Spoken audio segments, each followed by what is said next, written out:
So did you know that the banana is mightier than the sword? I did not. I thought that the pen was mightier than the sword. No. They've done a study on this. The banana is definitely mightier than a sword. How so? You get places with a banana. It gives you good karma, especially if you're a knight. Like this game, Karma Knight.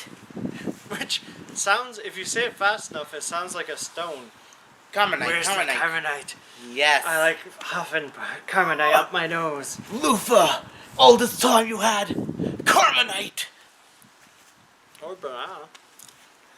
So this is really a Strider wannabe game. At least that's how I see it. Yeah, I haven't played Seems to Strider. have like an oriental because like when you get hit and Wait, die, I you look got- like a Buddhist rose or I'm not sure what the plant is, but I think I got it. It's the messenger. it kind of feels like the messenger. But I feel like the jumping is very finicky. Like I found the jumping to be very on point. I felt like I think you just have to play the tutorial and like learn how to basically play the ropes. if there's like some spikes here, I have a tendency to like want to jump there, and like you have to like that last second hit the button sometimes.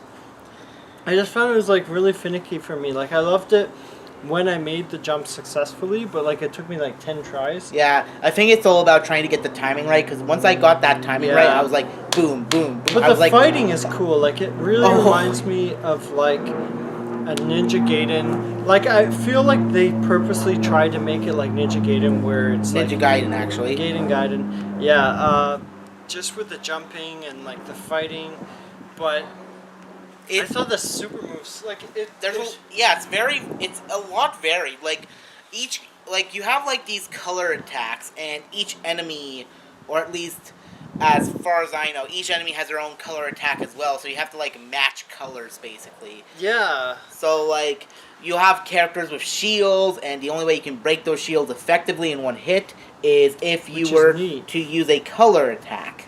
Yeah, and there's also dashing, and like you need to use the dashing with your jumps. And like I feel like In a way, it feels more like a more actiony version of Spinch. Yeah. Splinch. I can sort of see that. I think the game's like $11. I could be way off on that, but I feel like this is like an undiscovered gem, like Steam gem. It's, you know, if you really like your action runners, like there's quite a lot of action games, but not like hack and slash. Yeah, like this is definitely like, especially if you can find it on the Switch eShop, then Yeah, you could it just might be have it on on the go. Yeah, yeah. I definitely feel like this is a game. Like if once you learn how to navigate and like jump and it gets better, but it's kind of brutal because like we got to the checkpoints in the game a few times, and then like if you run out of lives, it's You like have to restart the entire level. absolute beginning of the level. So The, it's kind the of benefit is you keep your souls. You keep you keep your gear. yeah, which Yeah, is okay. it.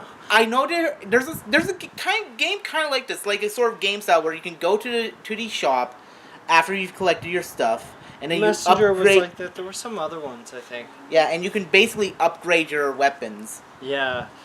I found it fun, except for the jumping. I found really like bothered me in particular. Like maybe I needed like the 20 minutes or so extra you had at the beginning, but I just found it that like it was a little bit discouraging. Like the fact that they don't let you start back at the checkpoint. I know they give you 5 lives, but it's a little bit, you know, yeah, it's a little bit tricky for sure. Like just the timings have to be like on point. I feel like that's why I compared it to Ninja Gaiden or Gaiden, whatever you want to pronounce it.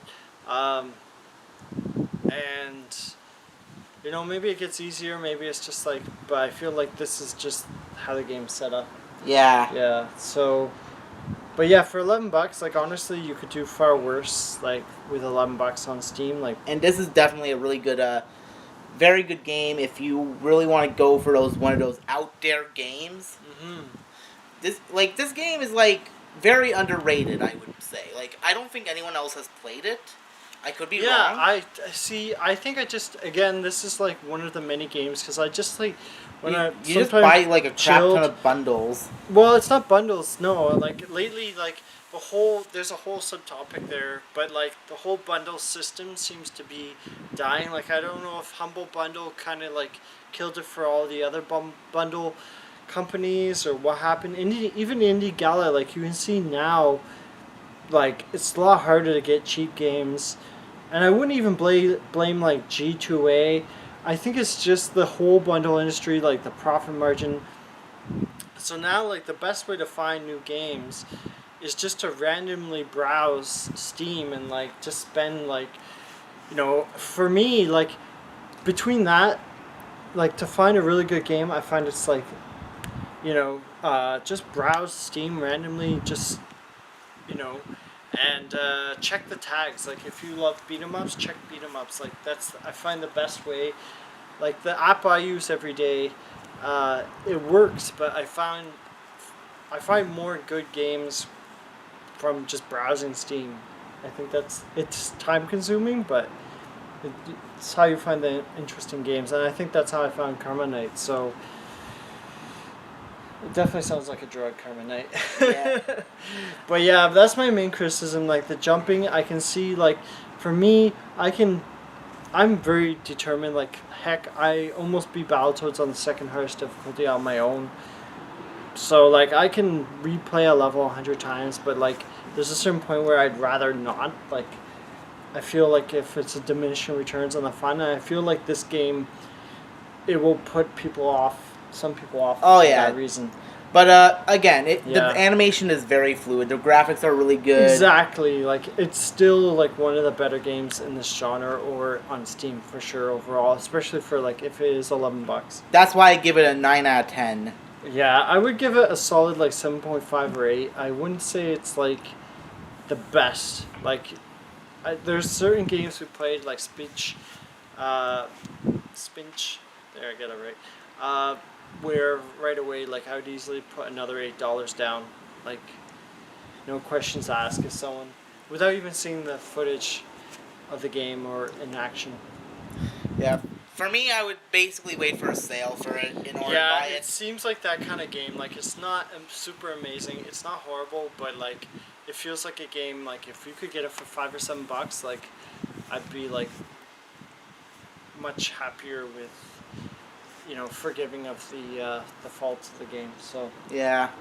and the music's pretty cool, but it repeats a lot too. That's what I found.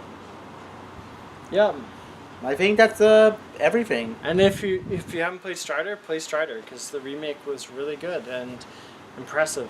But if you have already played Strider to its completion, This is like a hidden sequel of sorts. yeah. Yeah. So Also, elephant in the room. The two player characters you can play as kind of look like Vivi from Final Fantasy 9, yeah. and Strider or the Dead Souls character. Mhm. So, anyways, eat Keep- your cornstarch. Keep on cornstarching. And take your daily Carmenite. I don't know why, but I saw an article today saying that pregnant women like cornstarch. I don't get it. Anyways, Carmenite yourself.